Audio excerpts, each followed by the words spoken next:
오늘 이 강의를 들으시면서 아마 이렇게 생각하실 겁니다. 하석태가 좌파 내지 진보라고 생각하는 사람은 저 사람 우파가 아닌가, 그리고 또 우파라고 생각하시는 분은 완전 좌파가 아닌가, 이런 오해가 아마 있을 수 있을 겁니다. 근데 제가 오늘 이 강의는 국가적 그런 국익의 관점에서, 그리고 또 민초들의 삶의 관점에서 접근하겠습니다. 그래서 다소간에 좀 거북한 말씀을 개인에 따라서 이래 들으시더라도 조금 참고 계시면 전체적인 맥락이 국가적 차원에서 접근하고 있구나, 이렇게 아마 이해하실 줄 확신합니다. 왜 우리는 정치에 관심을 가져야 하는가? 위에는 여러 가지 논란의 여지가 있는 분들이 세계적 정치가들, 링컨 대통령, 그 다음엔 누구죠? 히틀러, 그 다음 무솔린, 루스벨트, 푸틴, 아래 또 한국의 대통령을 다 넣을 수는 없고 그냥 이 구도에 좀 맞춰봤습니다. 정치는 경제를 지배합니다. 저 왼쪽의 맨 위는 한국의 코스닥 시장이고, 또 아래는, 왼쪽의 아래는 세계에서 파라다이스의 그 경치를 자랑하는 오스트리아의 할트슈타트입니다. 오른쪽은 여러분들이 잘 알다시피 두바이의 마천루입니다. 이 모든 것들은 정치의 소산이고 정치의 결과물이라고 생각합니다.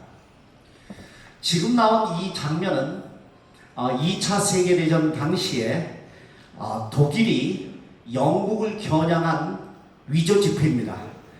이 파운드화를 어느 정도 위조 지폐를 만들었냐면 800만 장.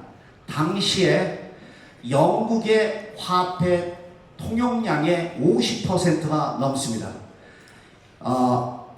A, B, C, D 등급으로 나누어서 D 등급은 비행기에서 뿌렸습니다.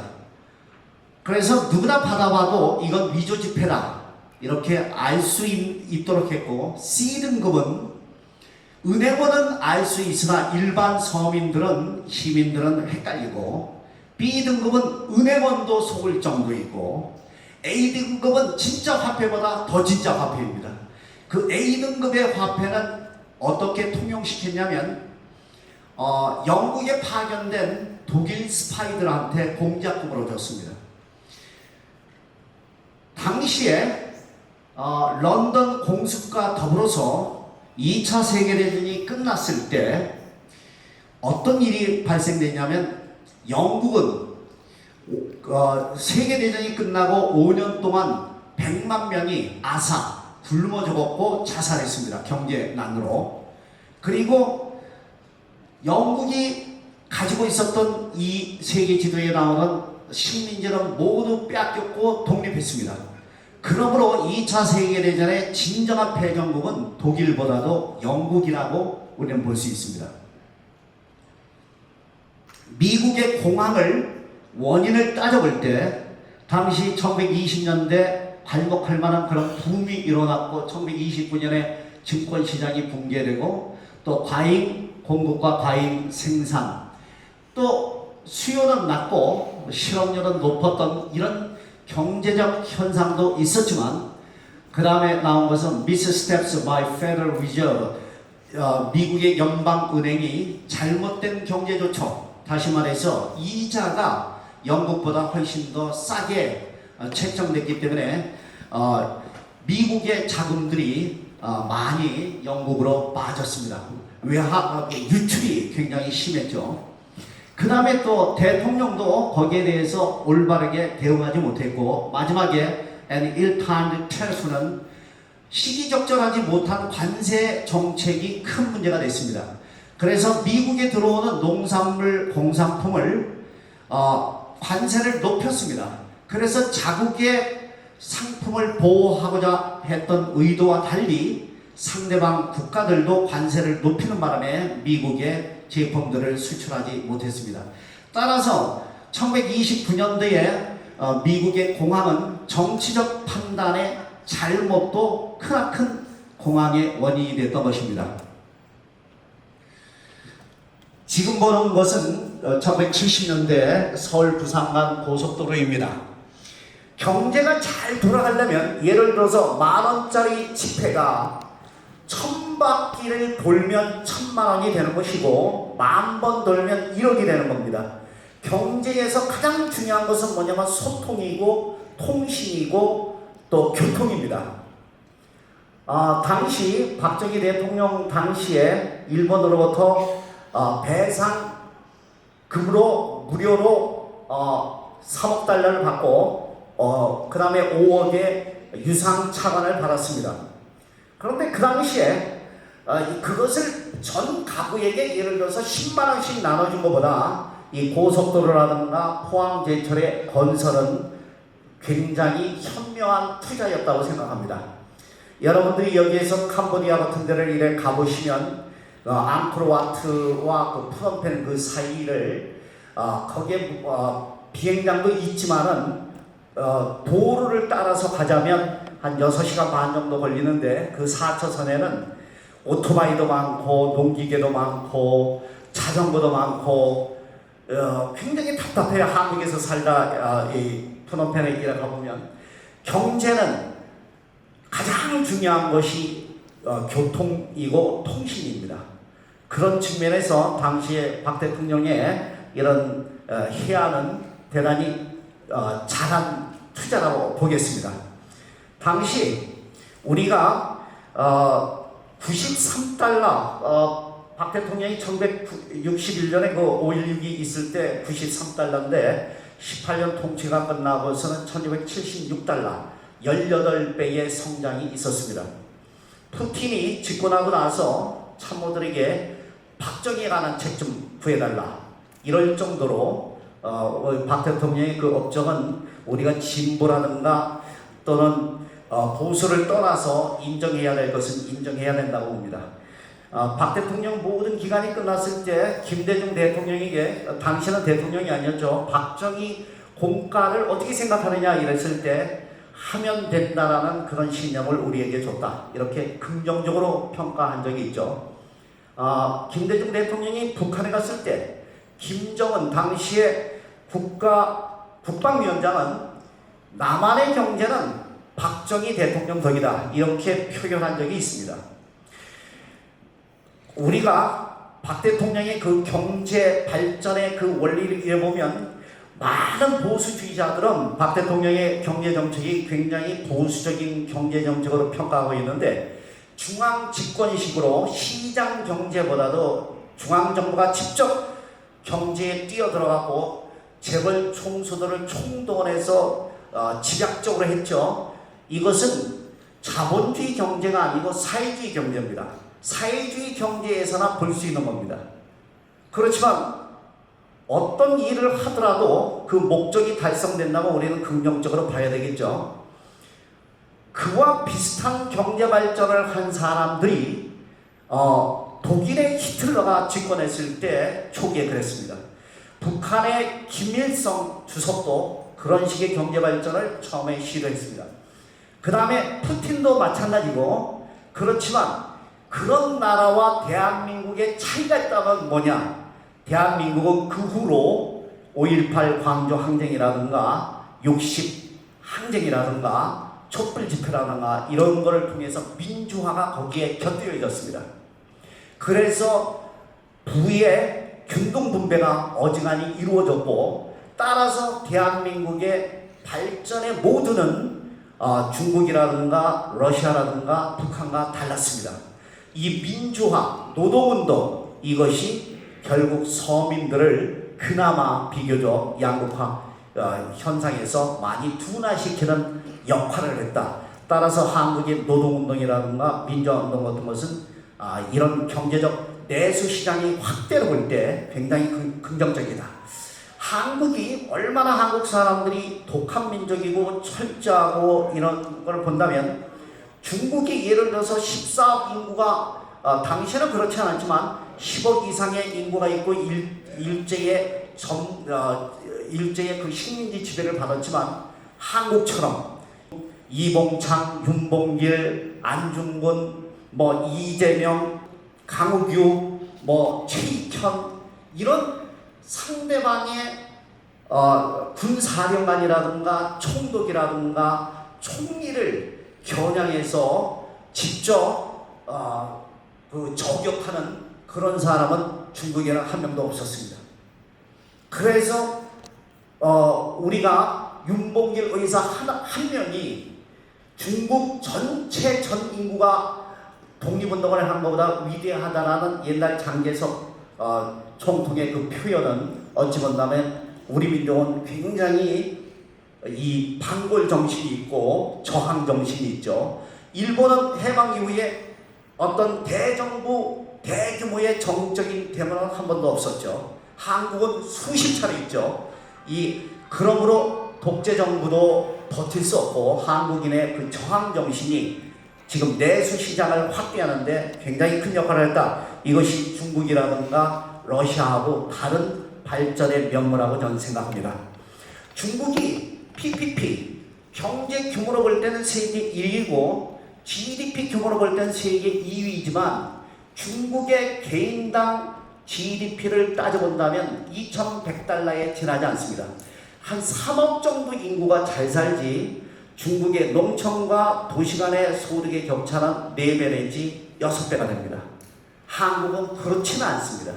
그것은 한국인들이 그러한 저항정신, 민주화 이런 것이 아닌가 이렇게 생각합니다. 박정희 대통령과 대조적인 사람이 우리 대통령의 역사를 보면 저는 노무현 대통령이라고 생각합니다. 제가 잘 알고 있는 국정원의 국장까지 했던 친구가 자기는 보수주의자인데 가장 한국의 대통령 가운데 자기는 제일 존경하는 사람이 노무현 대통령이라고 얘기를 하더라고요. 그래서 제가 국정원 수십 년 동안 국정원에서 있고 국장으로 퇴직한 그 친구 그래 얘기해서 깜짝 놀라서 어째서 그러냐 했더니 노무현 대통령은 보수주의자다. 왜 그러냐 했더니 강정 해군 기지를 중국에 대항해서 건설했고 미국과 FTA를 민노총, 한노총 그렇게 반대하고 농민단체가 반대하고 그럼에도 불구하고 미국과 FTA를 협정했고 한미동맹을 굳건히 하기 위해서 우크라이나의 자위군부대를 저기했고 자기가 판단할 때는 박정희 대통령 그 다음에 전두환 그 다음에 김영삼 노태우를 합친 것보다 위대하다. 자기는 보수주의자다. 그래서 어찌 본다면 노무현 대통령은 보수주의적 경제정책, 보수주의적 외교 안보를 구가했던 그런 분이다. 오히려 박정희 대통령이 사회주의적, 중앙집권적 그런 경제를 이끌었다. 저는 그 의견에 굉장히 동의합니다. 박 대통령이 이룩한 1, 2차 산업을 기초로 해서 김대중 대통령은 우리나라가 IT라든가 컴퓨터라든가 이런 디지털 경제를 발전시켰던 위대한 분입니다. 당시에 김대중 대통령이 취임하고 나서 바로 IMF를 겪었음에도 불구하고 R&D 예산을 엄청나게 확보하고 거기에 전면적 투자를 했는데 1998년에 김대중 대통령은 취임사에서 나는 대한민국을 세계에서 컴퓨터를 가장 잘 쓰는 나라로 만들겠다. 이런 말씀을 하셨습니다. 그리고 그 이후로 그것이 실천됐습니다. 우리가 이명박 대통령이 대통령과 서울시장을 한 전체 공적 가운데서 공가가 있지만 저는 제일 잘한 것은 서울시내 그 버스 중앙 차선이라고 생각합니다. 굉장히 획기적이죠. 어찌 본다면 이명박 정도가 되니까 그것이 가능했다고 저는 생각해요. 그 정도의 추진력이 있으니까.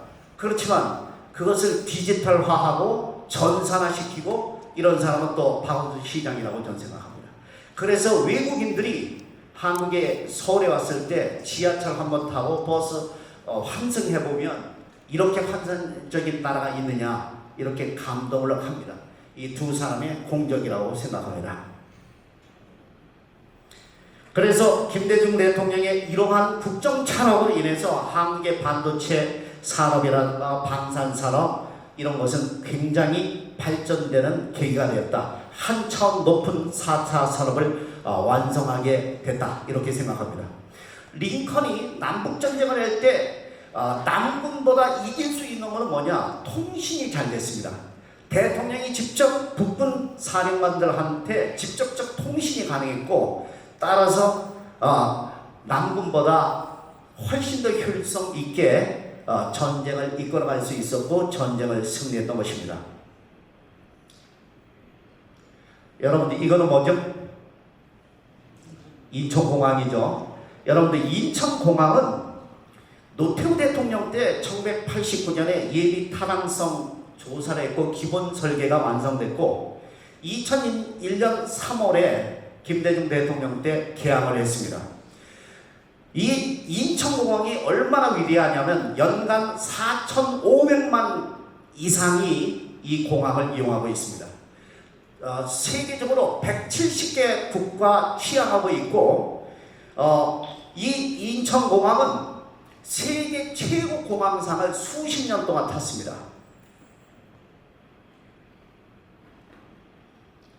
여러분들 페루에 마추픽추라는 잉카 문명의 본산이 있죠. 거기에 한 해에 관광객이 2천만 정도가 방문을 하는데 거기에 경비행장만 있고 이렇다 할 공항이 없습니다. 거기를 국제공항으로 개발하는데 거기에 우선 협상 대상자가 한국입니다. 그래서 팀 코리아 국토부와 한국공항공사와 해외건설협회가 컨소시엄으로 우선 협상 대상자가 됐습니다. 지금 인천공항은 드골 공항이라든가 프랑스에 또는 우리가 히스로 런던의 공항이라든가 뉴욕 시카고 공항보다 훨씬 더 위대합니다. 일본의 공항은 최근에 졌던 일본의 공항은 지반이 침체되고 있고 불안하고 그런 데 비해서 한국의 그 인천공항은 이것은 민주당 정부와 국힘당 정부의 합작품입니다. 위대한 성공입니다.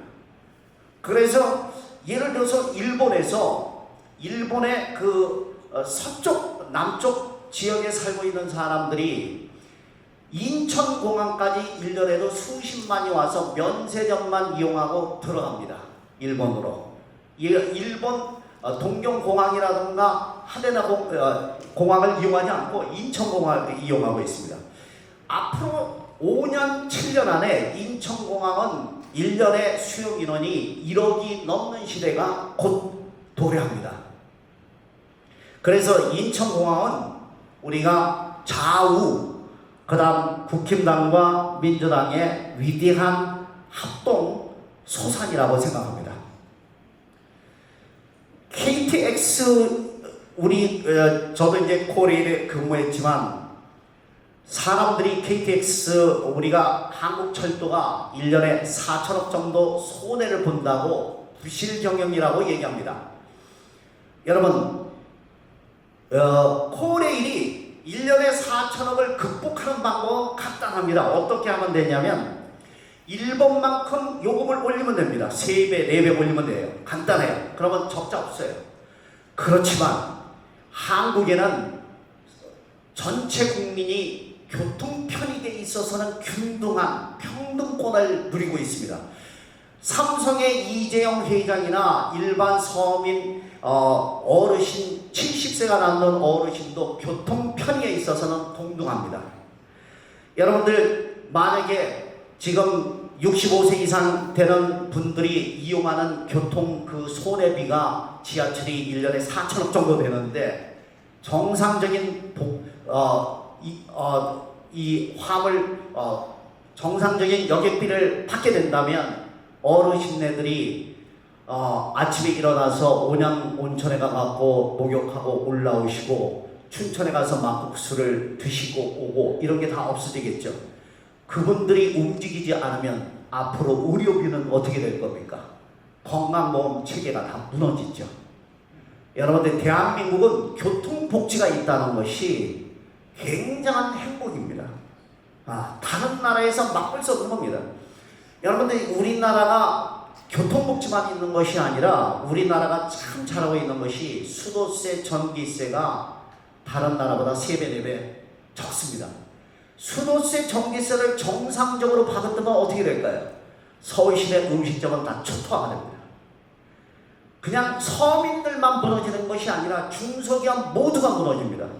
수도세, 전기세, 교통비, 이것은 대한민국만 누리는 복지입니다. 국가 예산이 뭐예요? 국가 예산이 이런 측면에서 쓰는 것이 진정한 복지이지, 국가 예산이 다른 데 쓰는 것이 아니라 이런 가장 기본적인 이동의 자유, 먹는 자유, 즐기는 이 자유에 있어서 평등권이 구현되고 있는 나라가 바로 대한민국입니다.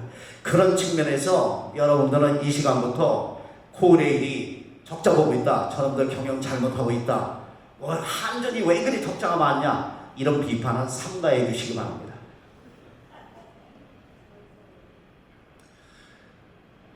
작년도에 대통령실 최상목 경제수석은 우리가 20년 동안 누려왔던 중국을 통한 호황시대는 끝나가고 있다, 이 발언을 했습니다. 재계에서 이 발언에 대해서 정권을 국힘당이 잡자마자 도전할 수도 없고, 올해 들어와서 최태원 대한상공회의장, SK회장은 이렇게 반박했습니다. 중국이란 큰 시장을 포기하면 우리에게 회복력이 없다. 중국 시장을 포기하면 경제에 상당한 타격을 입고 내부 혼란이 온다. 정면 정부의 정책에 대해서 개별 기업이 반박을 했습니다. 모르는 소리다. 모르는 사람들은 중국을 대신해서 유럽을 개척하고 인도를 개척하면 된다고 하는데, 인도의 기업이 뿌리 내리기 위해서는 몇십 년이 걸릴지 모릅니다. 인도는 그 결제 과정이 부족장으로부터 시작해서 그 지방자치가 어찌 본다면 굉장히 잘 돼 있어서 결제받는 것만 수십 년 걸릴 겁니다. 불가능합니다. 중국 시장을 대체할 것은 없습니다.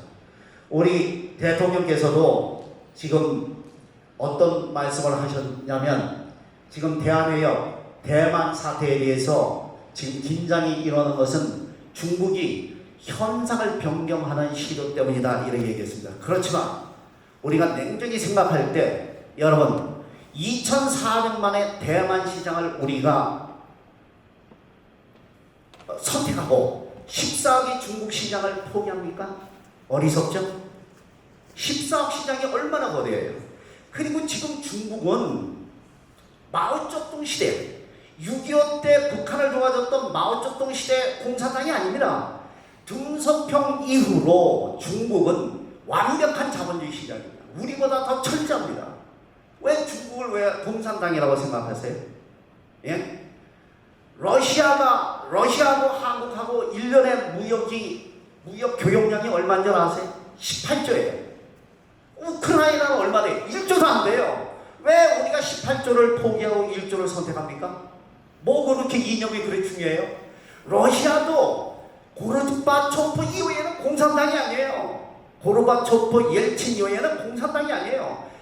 그 스탈린이 지배했던 그 공산당이 6.25 때 북한을 도와줬던 그 공산당이 공산당이지, 러시아도 시장 개방됐어요. 우리보다 더해요. 예? 예. 그리고 여러분들 모스크바를 제가 20년 전에 갔을 때, 모스크바 공항에서 딱 내렸을 때 여기 같이 가셨던 우리 한승하고 원장님도 계시는데, 공항에서 딱 내리고 삼성 간판 거대한 거 있죠, 대우 있죠, 현대 있죠, SK 있죠. 얼마나 뿌듯한데요. 예? 그리고 삼성이 얼마나 러시아 국민들에게 신뢰를 받았으면, 삼성이 1998년에 러시아가 모라토리엄을 선언한 적이 있습니다. 삼성한테 빚을 졌던 비스트 컴퓨터 회사가 있습니다. 러시아에 600만 불 손해를 받고 삼성의 빚을 못 갚았어요.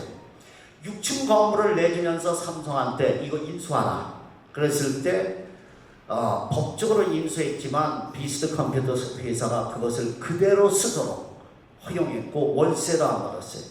몇 년 후에 비스트 컴퓨터 회사가 그 600만 불을 다 갚았어요. 그때 삼성이 열세를 주면서 그대로 이전시켜줬어요. 그래서 삼성은 러시아 국민들에게 국민기업이에요. 저렇게 의리가 있느냐.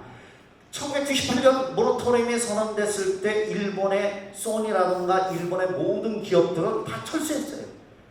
일본 놈들 저기 싸가지 없다. 진짜 한국은 다르다. 삼성을 모델로 현대도 철수 안 했고 그다음 SK도 철수 안 했어요. 그래서 그 기업들은 국민 기업이에요. 러시아에. 오로지 러시아에서만 삼성의 핸드폰이 애플을 이겨요.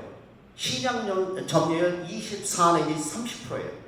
그렇지만 이번에 우크라이나 사태에 대통령께서 개입을 하는 바람에 우크라이나의 재건을 돕겠다, 방어를 돕겠다 이렇게 하는 바람에 삼성 핸드폰 한 대도 못 팔리고 그 시장을 누가 점유하고 있냐? 중국 샤오미가 점유하고 있어요. 현대자동차가 5월 30일 날짜로 문 닫았어요. 올해 들어가고 한 대도 못 팔았어요.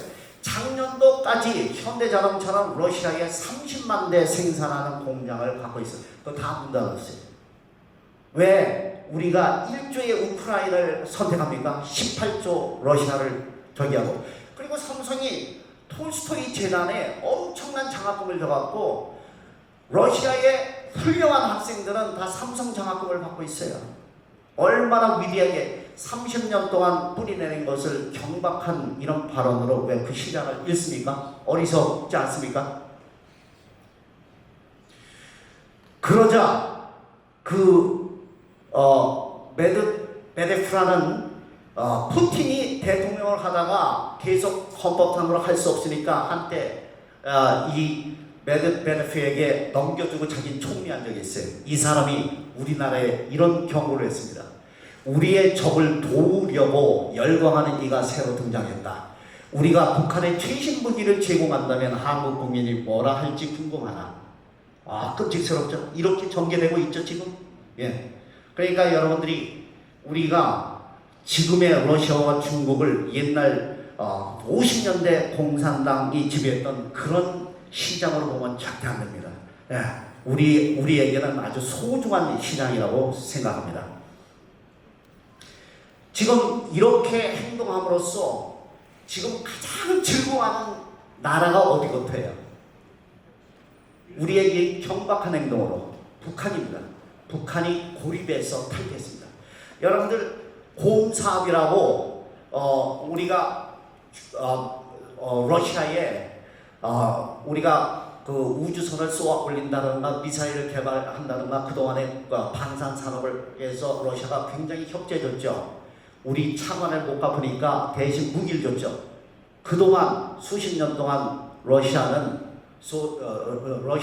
북한에 무기를 안 줬어요. 이제부터 준다는 거 아니에요. 북한은 지금 신났어요. 네. 북한은 30년 동안 고립해서 지금 벗어나고 있어요. 그래서 북한은 어찌 본다면 우리 현 정부에게 굉장히 고마워하고 있고, 더군다나 우리가 우크라이나에 편중되고 있을 때 지금 트럼프는 다음 선거에서 59% 지지를 받고 있어요. 그리고 바이든은 굉장히 불신을 받고 있고, 만약에 트럼프가 된다면 트럼프의 제일 공약이 뭐죠? 24시간 내에 우크라이나의 전쟁을 종식시키겠다. 그때는 우리는 어떻게 해요? 그럼 우리가 3조 정도 줬던 그 돈은 어떻게 받아요? 우크라이나에? 이런 모든 것들은 현명하지 못한 그런 행동이다. 저는 그렇게 생각합니다. 여러분들 이 국제사회가 얼마나 냉엄하고 냉철하고 진짜 살얼음을 걷는지 1997년 우리가 IMF가 왔을 때 IMF가 어째서 온 거죠? IMF가 일본이 120억 달러에 해당되는 그 돈을 단기 채권을 우리에게 회수해가서 일어난 거예요. 그것은 왜 일어났죠? 1년 전에 김영삼 대통령이 일본에 대해서 못된 버르장머리를 고치겠다. 이런 기억하시죠? 총독부 그걸 다 부쉈죠? 그것을 그분이 잘못했다는 얘기가 아니라 일본은 우리에게 언제나 총을 겨눌 수 있고 그런 역사를 갖고 있습니다.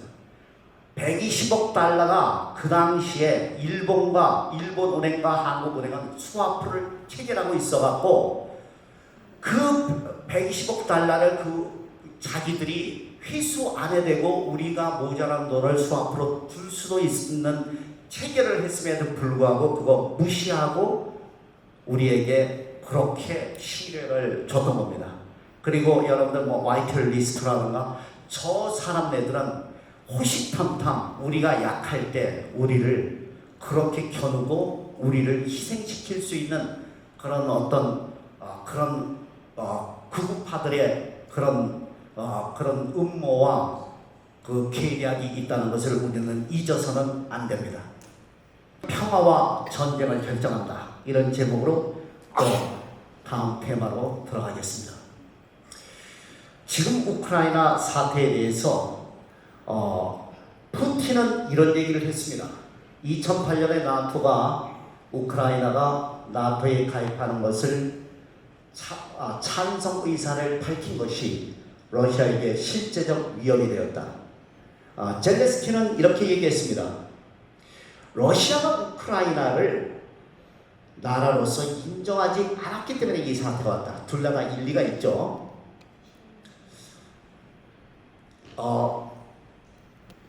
여기 이제 희미하게 보이는데 아주 유명한 얘기가 있죠.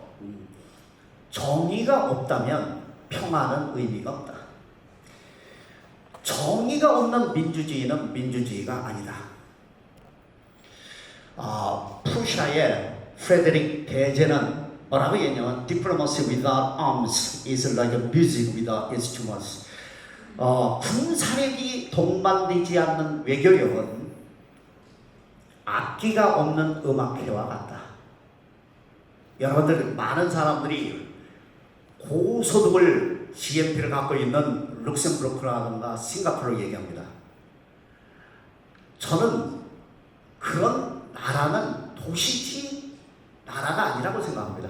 만약 싱가포르가 말레이시아와 조금이라도 어떤 충돌이 이루어진다면 싱가포르의 모든 만천원은 하루아침에 다 끝납니다. 그렇죠? 룩셈부르크도 마찬가지죠.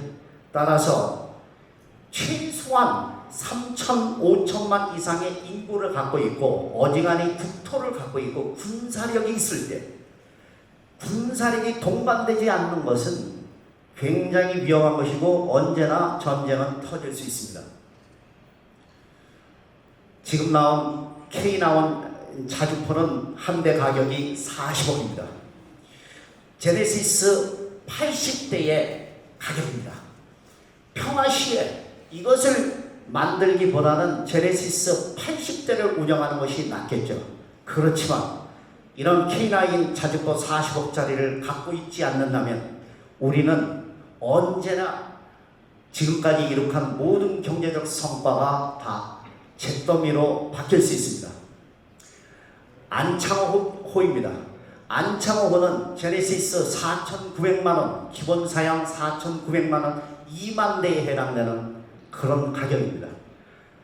그리고 이런 것을 우리가 유지하는 것은 뭐냐면 전쟁을 예방하기 위한 적극적 수단입니다. 20세기 들어와서 1차 세계대전, 2차 세계대전이 끝나고 평화시대가 부과되고 있다고 착각들 합니다. 그렇지 않습니다. 1904년 러일전쟁을 시작으로 해서 1, 2차 세계대전, 한국동란, 베트남전쟁, 9.11 테러, 이라크, 지금 우크라이나 전쟁. 20세기는 War is ubiquitous. 전쟁은 세계 어디에서나 존재하고 있고 그리고 20세기는 Another Bloody Century, 또 다른 피비린내 나는 세계를 장식하고 있다. 이것을 잊어서는 안 됩니다.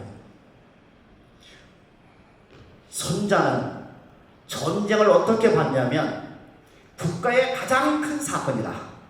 그래서 국지대사라고 했고 국가의 멸망과 생존을 존망을 결정하는 중요한 사건으로 봤습니다. 클라우제비치라는 전쟁론을 쓴 동양에 손자가 있다면 서양에는 클라우제비치라는 전쟁론을 쓴 분이 있습니다. 이 사람은 뭐라고 얘기하냐면 War is the continuation of policy with other means. 전쟁이란 다른 수단을 동원한 정치의 계속이다. 결국 전쟁도 정치다. 이제 교육 분야로 들어가겠습니다. 정치는 교육의 방향을 결정한다. 왼쪽에 있는 분은 히딩크 감독이시죠? 오른쪽은 박종환 감독이시죠? 저는 박종환 감독님하고 서너 번 용산에서 근무했을 때 서너 번 술도 먹고 자주 왕래하고 그렇습니다. 그러니까 아주 술이 지금도 굉장히 세더라고요. 저분이 전해준 얘기를 들어보면 전두환 대통령이 이 박종환 감독을 너무나 좋아해갖고 이 박종환 감독이 집이 없다는 걸 알고 서울시장에게 명령을 내려서 집 한 채 주라고 그랬대요. 서울주택 그 과장이 남산 한 바퀴 돌더니 이 집 마음에 드느냐고 물어보시더래요. 그래서 왜 그러냐 했더니 대통령이 주라고 그랬다고. 필요 없다고. 그랬더니 전두환 대통령이 일주일에 한 번씩 토요일 날 불렀는데 그 축구 선수들하고 저기 식사하고 이러면 봉투를 줬는데 꼭 500만 원씩 꼭 주셨대요. 그런데 내각회의에서 뭐라 했냐면 박종환 감독이 집이 없다는 것을 알고 자기가 집을 주려고 했는데 거부했다. 여러분들도 이렇게 청렴하나. 그런데 이 양반을 전 대통령이 그리 좋아한다는 걸 알고 강요들이 그렇게 이 박종환 감독한테 아부를 하더래요. 그래, 대통령 아까에게 잘 얘기해달라고. 예, 그런 에피소드가 있는데, 그런데 우리는 히딩크적 교육과 박종환 감독의 교육이 굉장히 대비됩니다. 히딩크 감독이 2002년에 월드컵이 있을 때 2001년에 체코하고 한국 대표팀이 축구를 했는데 5대 0으로 졌어요. 2002년 5월에 월드컵이 있었고 2월에 프랑스 그것도 2군하고 했는데 5대 0으로 졌어요. 히딩크 감독이 5대 0 별명을 얻었던 거 알고 계시죠? 그런데 그때 박종환 감독이 뭐라고 얘기했냐면 한국 축구는 저렇게 하는 것이 아니다. 두들 패고 스파르타로 해야지 한국식으로 해야지 히딩크처럼 하면 안 된다. 그런데 저는 저 히딩크 감독의 한국 축구 회고록을 썼던가 그렇죠. 거기 이런 기절이 나와요. 수비에서 김남일 선수 알죠? 그 진공 청소기라고 했던. 그런데 히딩크 감독이 뭐라고 얘기했냐면 자기는 김남일을 찾았을 때 퍼즐 게임에서 조각 맞추기 퍼즐 게임에서 잃어버린 조각 하나를 찾은 기분이었다. 여러분들 얼마나 제자 사랑이 대단합니까? 얼마나 식견이 있고 전략이 있습니까? 그렇죠? 그래서 결국은 히딩크적 민주주의적 교육이 승리한 거 아니겠습니까? 우리는 당시 2002년이 주는 그것은 스파르타 교육이 아니라 결국 민주주의 교육이 승리한다. 이런 교훈을 줬다고 저는 생각합니다. 이 사람은 누구일까요? 1980년대 저의 모습입니다. 세강고등학교 근무했을 때인데 저는 이 사진이 없는데 앨범이 있는 걸 제자가 보냈더라고요. 저는 솔직히 긴급조치 9호 위반으로 유심반대 데모도 했고 박정희도 부정했고 감방살이도 1년 가까이 했고, 그런데 제가 세강고등학교 근무하고 교사생활 5년 하고 있을 때 박정희를 그렇게 부정했고 했지만 제 영혼 속에는, 정신 속에는 박정희가 살아있더라고요. 학생들을 가리키는데 욕도 나오고 주먹도 나오고, 요새는 폭력교사로 구속되죠. 그 당시는 폭력이 일반적이었죠. 그런데 학생들은 나를 참 좋아했어요. 진짜 전국적으로 모의고사 보면 1등으로 만들고 시골에서 막 그러니까 2등하는 학교가 7, 8점 되고 이러니까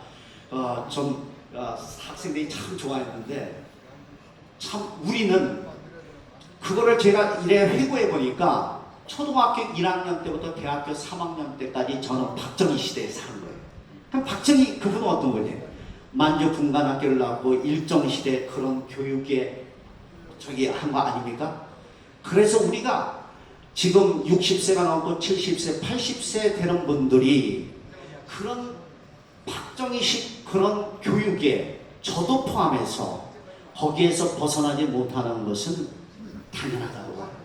어찌 본다면 그분들이 끝까지 소위 뭐 이직이다 뭐 이렇게 얘기하는데 그것은 그분들의 신념이에요. 교육이고. 그렇죠? 예. 그래서 여러분들이 이해해 주시고 토론하고 공개 석상에 나와서 서로 부딪히더라도 설득하고 이런 과정이 필요하다고 생각합니다. 그래서 결국은 히딩크식 민주주의 교육이 결국은 승리한다. 이것을 우리가 시대도 바뀌어졌고 이것을 우리는 기념해야 될 것 같습니다. 여러분들 파시즘이라는 것은 국가적 차원의 파시즘만 생각하면 안 됩니다. 히틀러라든가 무솔리니라든가 예전에 일정시대의 그런 파시즘만 생각하면 안 됩니다. 우리 속에는 미시적 파시즘이 있습니다. 그것은 어머니 내가 아들에게 물 좀 떠와. 그런데 이놈이 말을 안 듣고 있어요. 어떻게 해요? 주먹이 날아가고 싶고 소리를 지르고 싶고 이런 파시즘이 우리 속에 있죠. 이거를 극복해야 돼요. 결국은. 그래서 우리가 그 모든 것을 극복하고 민주적 교육 방식으로 접근할 때 그럴 때 정답이 있다고 저는 생각합니다. 경쟁교육은 야만이다. 이것은 독일의 데오도로 그 철학자가 그렇게 얘기했습니다. 여러분들이 우리나라가 지금 참 야만스럽고 어른들이 무책임한 것이 대학교 입시제도가 논술도 보죠, 수능도 보죠, 학생부 종합도 있죠, 학생부 교과도 있죠. 학생들을 AI 기계로 만들고 있어요. 이렇게 입시제도가 4개, 5개를 보는 나라는 세계에 없어요. 이것은 지금 윤 정부의 잘못만도 아니고 문정부 포함해서 역대 정부가 참 무능하고 애들에 대해서 애정이 없는 거예요. 이 입시의 지옥을 참 간파하지 못하는 거예요. 최근 5년 동안 작년도까지 교사가 자살한 사람들이 100명이에요. 학생들이 822명이에요. 이런 나라가 어디 있어요? 문재인 정부에서 제일 무능했던 것이 건설부 장관이었고 교육부 장관이었다고 저는 생각합니다. 전혀 개혁이 없었어요. 집값 오른 것도 물론 이렇게 핑계댈 수 있어요. 이명박 정부와 박근혜 정부에서 18번 건설 경기를 부추기는 그런 조처를 했습니다. 5번의 금리 인하가 있습니다. 이것이 문재인 정부에 터졌던 거예요. 그래서 책임을 그렇다고 명피할 수는 없는 거예요. 그런 모든 것들을 준비해서 세세하게 철저히 막아서야 되죠. 그런데 문재인 정부 5년 동안 교육 개혁은 하나도 없었어요. 제가 장관이었으면 이 5가지 입시제도 중에서 하나만 존속했을 거예요. 학생들을 해방시켜야 돼요. 아침 8시에 가고 밤 10시에 돌아. 이게 교도소지 학교가 아니죠. 너무 어른들이 잔인하죠. 여기서 자살 안 할 수가 없죠. 그런데다 또 부모의 이기주의는 얼마나 학생들을 또 지배하고 있어요. 우리 모두가 반성해야 되고 이 입시제도의 개선에 대해서는 계속해서 우리가 고민해야 된다고 생각합니다. 독일의 브레멘 최고 행정재판소는 타인과 어울리지 않는 교육은 사회성이 떨어지고 능력이 약화되고 책임감을 배울 수 없다라고 판시를 내린 적이 있습니다. 김구 선생은 이제 정치는 문화를 지배한다로 들어가겠습니다. 우리나라가 부강한 나라가 되기보다는 문화가 있는 아름다운 나라가 되기를 원한다. 김구 선생은 학식은 별로 없었지만 이렇게 국가의 미래에 대해서 이렇게 큰 꿈을 갖고 계셨던 위대한 분이십니다. 왼쪽 분은 김대중 대통령이고 오른쪽은 김대중 대통령이고 왼쪽은 오부치 일본 수상입니다. 1998년 김대중 오부치 선언은 한일 간에 있어서 교과서적 모델을 제시했습니다. 일본은 이때 통정한 반성과 사죄를 했고, 그리고 그 두 사람의 공동성명의 취지는 첫 번째, 상호 인정, 두 번째, 상호 이익 추구, 세 번째, 공동 대응. 그리고 나서 김대중 대통령은 당시에 일본 대중문화 수입을 허가했습니다. 굉장히 우려스러웠죠. 당시 여기 계시는 분들이 아마 봤던 영화가 일본 영화 러블레터, 또 빈정, 철도원, 아주 아름다운 영화이죠. 미학적인 영화들이었죠. 그런데 당시는 일본 문화가 많이 들어왔는데 98년도 이후에 25년 지났을 때 2016년에 통계를 보니까 한국이 일본의 문화 콘텐츠를 수출한 게 13억 7천만 달러예요. 일본에서 들어온 것은 1억 5천만 달러에 지나지 않아요. 13배 우리가 수출하고 지금은 더 해요. 네. 그러면 그것은 진짜 미래를 보는 해안이 있었다. 김대중 대통령은 그것을 바탕으로 해서 바로 BTS라든가 뉴진스라든가 블랙핑크라든가 지금 K-팝 문화가 꼽히고 있어요. 제가 한 달 전에 그 독도 플래시모 하는 그 8.15 때 광화문에 나갔을 때 어떤 외국인 여자가 말을 걸어요. 그래서 어떻게 한국에 오셨느냐고 물었더니 자기는 BTS 정국이 좋아서 왔대요. 40대 여자가, 변호사를 하는 여자가. 그러더니 또 그 저는 잘 모르겠는데 김현중이라는 배우가 있어요. 그 배우를 그렇게 좋아해서 왔대요. 그리고 오른쪽 귀에 구멍이 3개 뚫려 있고 왼쪽은 4개가 뚫려 있더라고요. 그래서 how come you have different holes, different number of holes in your ears? 이렇게 어떻게 귀에 구멍이 그래 각기 다르냐 이런 물어봤더니 BTS의 정국이 그렇게 하고 있대요. 얼마나 한국의 문화가 지금 지배하고 있습니까? 이것은 1998년 김대중의 굉장한 그런 대중문화에 대한 일본 문화의 그 수입의 결정에서 이루어졌다고 봅니다. 한국 사람들이 이 신기가 있고 신명나게 놀고 또 손재주가 있고 이런 측면에서는 동남아시아 어떤 나라보다 위대하죠. 그런 측면에 있어서는. 그리고 목숨 걸고 하죠. 한국 사람들은. 손흥민, 지금 잘 나가고 있는 김민재, 또 이강일, 어떻게 5천만에 중국 14억은 여기에 2분의 1도 못 따라가는데 어떻게 이렇게 저기 하냐. 여러분들 박세리, 지금 얘기했던 이강인, 또 손흥민, 김민재, 이런 사람들의 공통점은 뭘까요? 부모들의 헌신과 교육 투자입니다. 목숨을 걸고 하죠.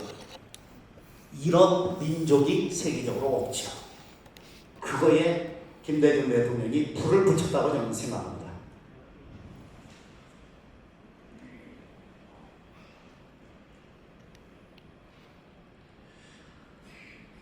여기 사이언스 테크놀로지 엔지니어 메슨, 미국의 이민 정책인데 저희가 배워야 합니다. 이것을 약자로 스템이라고 하는데 과학과 기술과 엔지니어와 수학의 천재들을 외국에서 미국은 이민자로 받아들이고 엄청난 특혜를 줍니다. 박사학위를 갖고 있고 이런 사람들을 특혜를 줍니다. 이런 사람 하나가 잘 들어오면 그 민족을 먹여 살린다고 생각하고 있습니다. 우리나라도 단순 노동자만 수입할 것이 아니라 이런 분야에 있어서 우리도 좀 적극적으로 검토해야 된다고 저는 생각합니다. 우리나라에 들어온 노동자들이 얼마나 우리에게 고마운 존재들이냐면 한국이 4,500만 인구 가운데 산업재해로 죽는 인구와 지금 250만 외국인 노동자가 죽는, 산업재해로 죽는 인원수는 외국인 노동자가 한국인 전체보다 6배입니다. 이분들 발생은 안 됩니다. 어떤 사람은 외국인들은 차별임금을 줘야 된다. 여러분들 그 인종차별이에요. 큰일 나요. 예? 세계적으로 큰일 나요. 왜 우리나라 사람들은 독일 가고 제대로 독일 사람하고 똑같이 광산 노동자 가놓고 봉급을 받았는데 왜 우리는 외국인들을 그렇게 해요? 그 작상 자체가 비인도적이죠. 우리보다 6배 많이 죽어요, 그분들이. 우리나라에 그분들이 없으면 지금 건설업 같은 경우에는 한 25% 이상이 외국인 노동자고 지금 간병인 70%예요. 모텔 거의 90%예요. 물론 조선인들이 많죠. 농촌경제, 어촌 돌아갈 수가 없어요. 외국인 없으면. 그렇지만 우리는 그것 외에 지금 이런 스템에 해당되는 분들을 우리는 또 대우하는 그런 정책을 시급히 도입해야 된다고 생각합니다. 그래서 미국의 2019년 통계를 보면 인도 사람 가운데 72만의 박사학위가 이 분야에 미국에 이민 와서 살고, 중국 본토 사람 27만 3천 명, 한국도 6만 4천 명이 아주 중요한 그런 두뇌들이 유출됐습니다. 이들이 미국을 위대하게 만들고 있는 겁니다. 이분은 누구죠? 스티브 잡스죠. 이분은 국적이 시리아 출신입니다. 이분은 누구죠? 앨런 머스크죠. 이분은 남아프리카 공화국 출신입니다. 이분은 세르게이 브린, 구글의 창시자죠. 레리 페이지하고. 이 세 사람들은, 이 사람은 러시아 출신입니다. 이 사람네들은 미국 인구 1,000만 500만을 한 사람이 먹여 살리는 사람들입니다. 우리도 이런 사람들을 우리가 특혜를 줘서 들어오게 해야 됩니다. 그런 이민 정책을 잘하고 있는 동남아시아 국가가 싱가포르입니다. 싱가포르는 어떻게 하느냐? 외국인들이 들어왔을 때 상속세, 증여세가 없습니다. 그러자 싱가포르에 살고 있는 수백억 재산가들, 수조의 재산가들이 싱가포르에 많이 살고 있습니다. 그 사람들은 수백억, 수조를 갖고 있는 사람들은 고용 창출은 이루 말할 수 없고 소비 패턴도 다르죠, 우리와. 예, 그래서 싱가포르는 지금 GDP가 1인당 6만 불이 넘죠. 우리도 이런 측면에서 적극적으로 고려해야 된다고 생각합니다. 그리고 상속세도 지금 현재 한국의 상속세는 재벌들은 다 빠져나가요. 장학재단이라든가 문화재단이라든가 또 주식을 10년 거치를 통해 갖고 이래 해서 다 빠져나가요. 지금 뭐냐면 중소기업 서민들만 상속세로 죽어나가요. 그래서 세아제강이라고 있어요. 세아제강이 그 오너가 돌아가셨을 때 지분이 18%를 갖고 있었는데 아들로 되니까 3%를 갖고 그게 무너질 위기인데 아들 교육을 잘해서 그런지 그분이 그 회사를 지금 살렸죠. 여러분들 우리가 세계적으로 잘 파는 손톱깎이 37이라는 회사가 있습니다. 그 상속세 내다가 망해갖고 사모펀드로 넘어갔어요. 지금 락앤락이라고 플라스틱 용기 있죠. 락앤락. 그것도 사모펀드로 넘어갔어요. 중소기업이 클 수가 없어요. 근데 중소기업 하나가 성장하지만 30년, 40년 걸려요. 예? 그런데 상속세 50%만. 그러니까 뭐냐면 그런 분야에 있어서 고용 승계가 15년 정도 보장된다. 이러면 상속세 없어야 돼요. 그리고 지금 서민들 뭐 10억이다 이런데 이런 것들은 없애야 돼요. 그리고 부모가 돈을 버는 목적이 자식한테 상속 주는 것이 굉장히 그 인간적 본능을 국가가 이용해야 돼요. 네, 그런 측면에서 지금 상속세는 재벌은 다 빠져나가고 서민들과 중소기업들이 망하고 있다. 우리가 예를 들어서 텍사스의 오스틴에 삼성전자가 공장을 짓는데 삼성전자가 미국의 공장을 한국으로 철수한다면 그 중요세 다안 주겠다. 법인세 15년 동안 내지 마라. 이렇게 오겠죠. 그럼 고용이 여기가 되겠죠. 그렇죠? 이렇게 우리는 혁명해. 옛날 김대중 대통령이 이런 말을 했어요. 폴란드에 있는 대우 자동차는 폴란드 거고 한국에 있는 필립사는 한국 거다. 왜? 그곳에서 고용하고 그곳에서 세금을 내고 있잖아요. 그렇게 우리는 전향적으로 좀 생각해야 된다고 봅니다. 여러분들 그 이케아라는 가구 회사 있죠? 그게 그 스웨덴 가구 회사죠. 그 가구 회사가 상속세 75%를 안 내려고 회사를 덴마크하고 네덜란드로 본사를 옮겼어요. 그래서 당시 노동자 정당인 3인당이 발의를 해서 상속세 제로로 했어요. 그랬더니 세계 부호들이 다 스웨덴으로 몰려든다. 그래서 그 당시에 경제학자들은 뭐라고 얘기했냐면 노르웨이에는 연어가 회귀하고 스웨덴에는 세계 갑부들이 회귀하고 있다. 우리가 건설적으로 좀 생각해야 된다고 봅니다. 정치는 통합이다. 브루투스가 로마의 영웅 시저를 죽이면서 로마 시민들에게 했던 연설은 Not that I love Caesar less. 내가 시저를 덜 사랑해서가 아니라 But that I love Rome more. 내가 로마를 더 사랑하기 때문에 시저를 죽일 수밖에 없었다. 이렇게 그 갈라진 로마 시민들을 통합하려고 했었죠. 물론 그 이후에 브루투스도 살해당했죠. 링컨이 남북전쟁이 끝나고 나서 이런 통합적 메시지를 얘기했습니다. Both parties deprecated war. 공화당, 민주당이 다 지금 전쟁에 대해서 비판하고 있지만 one of them, 그 정당 중에 한 곳은 make war rather than let the nation survive. 국가가 살아남기를 하기보다는 전쟁을 일으키기를 희망했고 and the other, 또 다른 정당은 would accept war rather than let it perish. 국가가 사라지기보다는 전쟁을 받아들였다. 그래서 이 전쟁이 and the war came. 그래서 이 전쟁이 일어난 것이다. 여러분들 이해하시라. 그리고 이제부터 우리 남북이 하나로 가자. 이런 통합적 연설을 했습니다. 정치의 파라다이스는 통합입니다.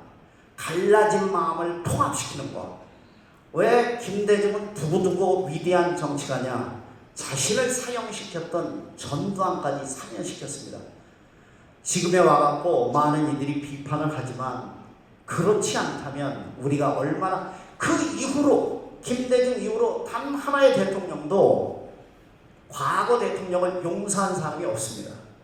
이것은 그만한 그릇들이 못 된다고 저는 봅니다. 통합을 해야죠. 전임 대통령이 한 것을 모두 부정하고 우리나라의 북한이 핵개발까지 발전된 건 뭡니까? 당시 성 스캔들이 있었던 어떤 대통령이었죠? 그 미국의 빌 클린턴이요. 예, 빌 클린턴이 제네바의 합의를 부시가 와서 뒤집어 엎어갖고 경수로공사 이 모든 것들이 숲으로 들어가고 북한이 핵을 개발하게 됐던 거죠. 전임 대통령이 잘한 것은 이어받고 잘못된 것은 수정해야 하는 것이 원칙이죠. 무조건 모든 것을 부정하는 것은 그것은 대통령의 그릇이 아니죠. 처칠은 2차 세계대전에 그렇게 많은 그런 영국 국민이 통탄에 빠졌을 때 이런 연설을 했습니다. I have nothing to offer. 내가 영국 국민에게 줄 수 있는 것은 없다. But blood, toil, tears and sweat. 그러나 나는 내가 줄 수 있는 것은 피와 나의 모든 힘을 다하는 것과 그런 눈물과 땀이다. 이래서 영국 국민을 위로했고 통합시켰습니다. 미국과 소련 간에 미사일 위기가 있을 때 케네디는 그 위기가 끝나고 나서 Our goals are not the victory of might. 우리의 목표는 정의의 승리가 아니라 Vindication of right. 정의를 정당화시키는 것을 입증시키는 것이고 Not peace at the expense of freedom. 자유를 희생하면서 평화를 획득하는 것이 아니라 but both peace and freedom. 평화와 자유를 획득하는 것이다. Here in hemisphere, 이 지구상에서 and we hope around the world. 전 세계에서 이것이 구현되기를 희망하노라. 이래서 통합 그 당시에 힘들었던 고통 속에 있었던 미국민들에게 통합을 외쳤습니다. 여러분들 요새 넷플릭스 영화 가운데 브루겐이라는 덴마크 정치사가 있습니다. 여기에 여성 총리 빌키츠는 소수당이지만 양정당이 너무나 싸워서 당시의 왕은 이 빌키츠에게 온건파였고 타협을 잘하고 합리적이었던 빌키츠에게 내가 조성권을 줬습니다. 소수당이지만 다수당과 끊임없이 대화를 했고 그리고 언론과 끊임없이 대화했고 그래서 그 다음에 집안도 아들이 자연보호자에서 도살장에 끌려가는 그 수송 트럭을 납치해서 돼지들을 해방시키고 그런 테러죠 테러. 그런 아들을 끝까지 설득하고 그린랜드 개발에 있어서 자연보호자들을 설득하고 강대국을 설득하고 그래서 빌키츠는 Democracy is a dialogue. 민주주의는 대화다. 지금 윤 대통령이 좀 아쉬운 게 전 그렇습니다. 한미 정상회담은 얼마나 중요해요. 한미일 정상회담은 얼마나 중요하고 나토에 초대받은 것은 얼마나 우리나라 국가 외교안보에 얼마나 중요해요. 왜 갔다 오면서 기자회견이 없어요. 기자들은 당시 그 언론사의 대표가 아니라 국민을 대신하는 거예요. 국민에게 알리는 역할이에요. 국회의원 이상으로 중요한 존재들이에요. 싸가지 없다고 비행기 안 태우고 뭐 이런 것은 너무 옹졸하죠. 예? 야당 대표도 그래요. 그 야당 대표가 80%의 민주당 지지를 받는 사람은 대화를 해야죠. 어찌 본다면 학력을 위주하고 논문을 위주하는 사람과 같이 통합해서 잘 살면서 예? 그리고 장부의 그 통장 뭐 470억 위조도 다 용서하면서 그것은 가장이죠. 대통령은 그 이상을 해야 돼요. 예? 대통령은 그래서 악마하고도 대화하나 이거예요. 예? 왜 북한하고도 대화 안 해요? 굉장히 중요하죠. 그래서 그게 대통령 그릇이에요. 예. 그러면 왜 우리는 그래서 민주주의는 대화다. 이 빌키츠의 우리 이 말을 유념하고 여러분들이 이 덴마크 이 영화를 한번 보세요. 참 재미난 게 그 장면에서 이 사람이 너무나 국정에 몰두하다 보니까 남편이 교수인데 바람을 피워요. 그리고 부인한테 이혼 신청을 해요. 이혼했어요. 어느 날 총선에서 이 여자가 이기는데 총선에 했을 때는 새로운 남자친구가 생겼어요. 그 남자친구하고 손붙잡고 기자회견에 와갖고 승리를 축하해요. 조금 있다 전 남편이 달려와서 축하한다고. 그러더니 그 두 남자가 만나서 서로 악수를 하면서 뭐라고 했냐면 I heard a lot of good things about you. 당신에 대해서 좋은 얘기 많이 들었다고 둘이 껴안고 그래. 야, 나 같으면 머리끄댕이 잡고 싸울 텐데 우리나라 남자들보다 덴마크 남자들이 틀이 큰 것 같아요. 예? 그래서 참 재미있어요. 여러분들 그 보르겐 넷플릭스에서 보르겐을 추천합니다. 그래서 여기 계시는 남자들도 대범한 용기와 포용력을 갖기 바랍니다. 인간은 정치적 동물이라고 아리스토텔레스는 얘기했습니다. 아리스토텔레스는 정치학을 기술하면서 두 가지 책을 더 썼습니다. 하나는 윤리학이었고 하나는 수사학이었습니다. 정치가는 윤리를 갖춰야 되고 말주변, 언변이 있어야 된다. 이것은 우리가 당나라 때 이런 얘기를 하죠. 당나라 때 관리를 뽑는 기준이 신원서판이라고 해서 신, 몸신자, 말씀원 자, 서, 글 쓰는 서, 판단력. 그래서 좀 호감 가는 그런 인물이어야 되고 말을 조리 있게 해야 되고 글을 잘 써야 되고 판단력이 있어야 된다. 이것은 아리스토텔레스가 얘기한 윤리학과 수사학을 겸한 정치. 이것은 어찌 본다면 예수 그리스도도 어찌 본다면 정치적 박해를 받아서 그 십자가 형태가 그렇죠. 어찌 본다면 성가모니도 민초의 삶 속에 들어간 정치 생활을 했던 거예요. 어찌 본다면 정치와 우리는 경제, 종교, 문화, 교육 어떤 것도 정치 영향을 받지 않은 것은 없습니다.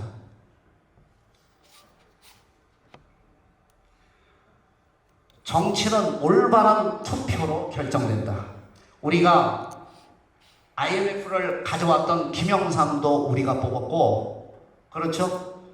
또 이런 뇌물 혐의 여러 가지 혐의로 구속됐던 이명박 대통령도 우리가 뽑았고, 탄핵됐던 박근혜 대통령도 우리가 뽑았고, 제임스 길리건이라는 정신의학자가 있는데, 미국이 공화당이 집권했을 때와 민주당이 집권했을 때의 차이에 대해서 기술을 했습니다. 공화당이 집권하면 사람의 가난은 그 사람의 무지 때문에, 게으름 때문에 생긴 것이다. 그래서 경쟁을 부추깁니다. 이 경쟁에서 낙오된 자는 열패감으로 자살이 하게 되고, 총기를 가지고 사회에 나가갖고 총기 사고로 사람들을 학살하고 그렇습니다.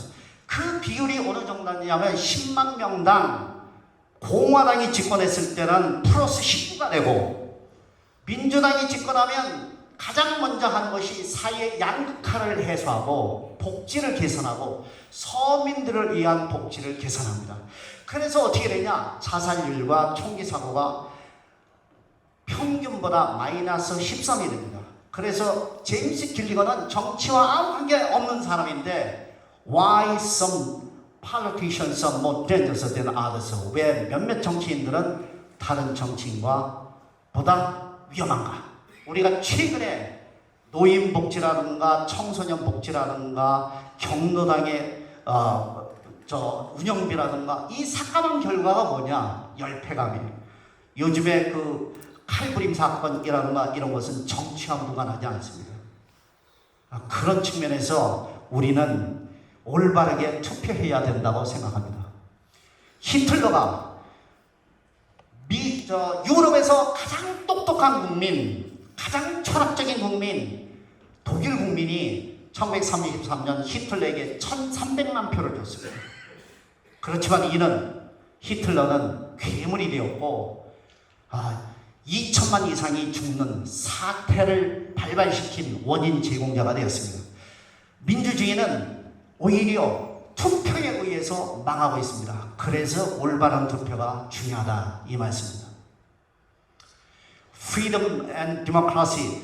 민주주의는 어떻게 how democracy is die? 어떻게 민주주의는 소멸했는가? 이럴 때 최근의 민주주의는 투표에 의해서 이루어지지만 그 독재자로 흐를 사람은 두 가지를 한다는 거예요. 첫 번째, 헌법과 법규를 밥 먹듯이 위반한다는 거예요. 두 번째, 정적을 탄압한다는 거예요. 그렇게 민주주의는 소멸되고 있다는 거예요. 그래서 2022년 통계로 세계에서 34개 국가의 민주주의는 발전됐지만 35개 국가는 민주주의가 쇠퇴했다. 이런 프리덤 하우스의 통계가 있습니다. 누구에게 투표해야 되는가? 저는 측은지심을 갖고 있는 정치인에게 투표해야 된다고 봅니다. 이 사람은 혹시 이분을 아세요? 우루과이의 호세 무이카. 이 사람의 넷플릭스 영화는 12년의 밤 12 Years a Night라는 영화가 있습니다. 이 사람은 도시 게릴라 출신이고 총기를 들고 은행에 뛰어들어서 현금을 탈취해서 서민들에게 나눠주고 이랬던 사람입니다. 그러나 드디어 잡혀서 12년 형을 사는데, 형을 살고 나와서 이제 군사정부에서 민간정부로 바뀌어지면서 이 사람은 하원의원, 상원의원, 장관도 하고 2010년에는 대통령을 하게 됩니다. 그런데 이 사람은 대통령을 노숙자들에게 내주고 자기는 2010년에 집권하면 하지만 1985년에 85년산 폭스바겐 비틀이라는 그런 짝퉁 자동차를 기사도 없이 혼자 몰고 형 농장에서 출근합니다. 그리고 봉급의 90%를 사회에 기부했습니다. 이 사람은 그러면 경제는 어떠냐? 이 사람이 집권하고 나서 브라질 다음으로 우루과이가 경제 강국이 됐습니다. 그리고 지금도 가장 존경받는 사람입니다. 퇴직했지만 여기는 한 번만 대통령을 할 수 있기 때문에 지금도 존경받습니다. 이 사람이 이런 얘기를 했습니다. 정치가는 이런 덕목을 가져야 된다. 꿈은 위대한 big ambition. 그렇지만 그 호주머니는 small pocket, 작아야 된다. 수십억, 수백억 재산가들이 더 재산을 늘리려고 정치를 한다면 그것도 안 되죠. 그러면서 이 사람은 이런 얘기를 합니다. If they love money so much, 그들이 돈을 그렇게 사랑한다면 they should get into commerce, 장사를 하라. It's not sin, 그건 죄가 되지 않는다. But politics is for serving the people. 정치는 국민에게 봉사하는 것이다.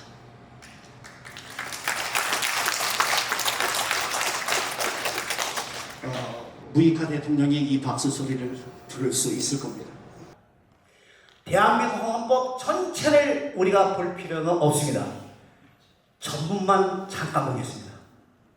유구한 역사와 전통에 빛나는 우리 대한민국은 국민이에요.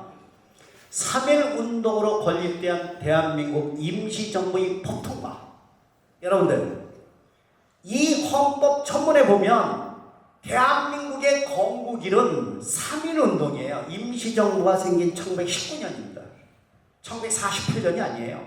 헌법에는. 여러분들 이 헌법 언제 만들어졌어요? 전두환 대통령 때 만들어졌어요. 그리고 그 다음 보세요. 불의에 항거한 4.19 민주 이념을 계승하고 여기까지는 개헌헌법 우리 헌법 3차 개헌 박정희 대통령 때와 똑같습니다. 여기까지는. 박정희 대통령도 4.19 민주 이념을 계승하고 여러분들 4.19는 왜 일어났죠? 이승만 대통령의 부정선거 때문에 일어났죠. 헌법 전문화는 이승만의 존재를 부정하고 있어요. 예? 그리고 뭐냐면 임시정부를 법통으로 보고 임시정부에 의해서 이루어진 대한독립군, 광복군을 대한민국 국군의 효시로 보고 있는 거예요. 그러면 예를 들어서 이승만을 건국의 아버지라고 얘기하면 헌법부터 바꿔야 돼요. 국민적 합의에 의해서. 이것은 박정희로부터 시작해서 보수가 그렇게 존경하는 박정희로부터 시작해서 전두환에 이르기까지 합의된 거예요. 그러므로 헌법은 이승만 존재를 부정하고 있고 여러분들 상해 임시정부에서 이승만 대통령은 탄핵됐어요. 대통령에서. 왜 그렇죠? 두 가지 제목. 하나, 현금 횡령. 두 번째, 분열. 그래서 탄핵됐어요. 그런 대통령이 미국이 힘을 얻어서 대통령이 됐죠. 북한을 무찔렀다는 이유 하나 가지고 우리가 건국의 아버지로 하는 것은 헌법 정신에 맞지 않습니다. 그런데 그 다음 보세요. 조국의 민주개혁과 평화적 통일의 사명에 입각하여 이 말은 뭐냐? 우리나라는 북한과 평화 통일을 추구하도록 헌법에 되어 있습니다. 북진 통일이 아니에요. 우리는 북한과 사이좋게 지내도록 헌법에 나 있어요. 그리고 우리나라가 언제 유엔에 가입했죠? 1991년이죠. 유엔에 가입했을 때 남북한이 같이 가입했잖아요. 그때로부터 우리는 북한을 하나의 나라로서 인정한 거예요. 국제적으로. 그렇죠. 그래서 북한과 사이좋게 지내야 돼요. 북한하고 전쟁도 불사하고 이게 아니라 전쟁하면 우리가 이기죠. 그런데 북한은 잃어버릴 게 없고 아무것도 없으니까 우리는 잃어버릴 게 너무 많고 그러니까 영악해야 되죠. 예? 그러므로 여러분들이 그러기 때문에 우리는 남북 간의 평화통일이에요. 평화통일. 그리고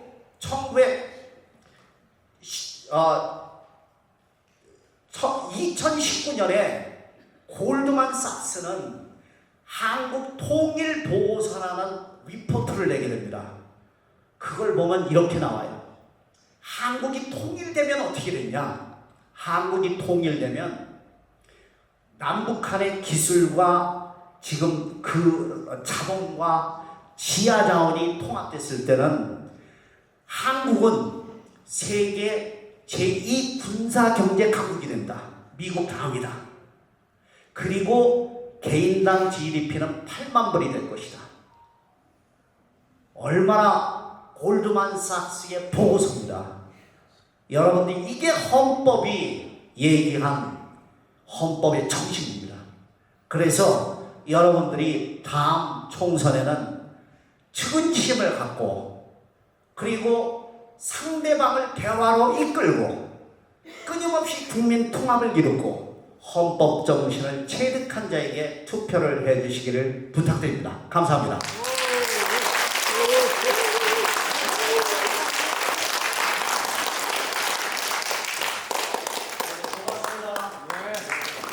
수고하셨습니다.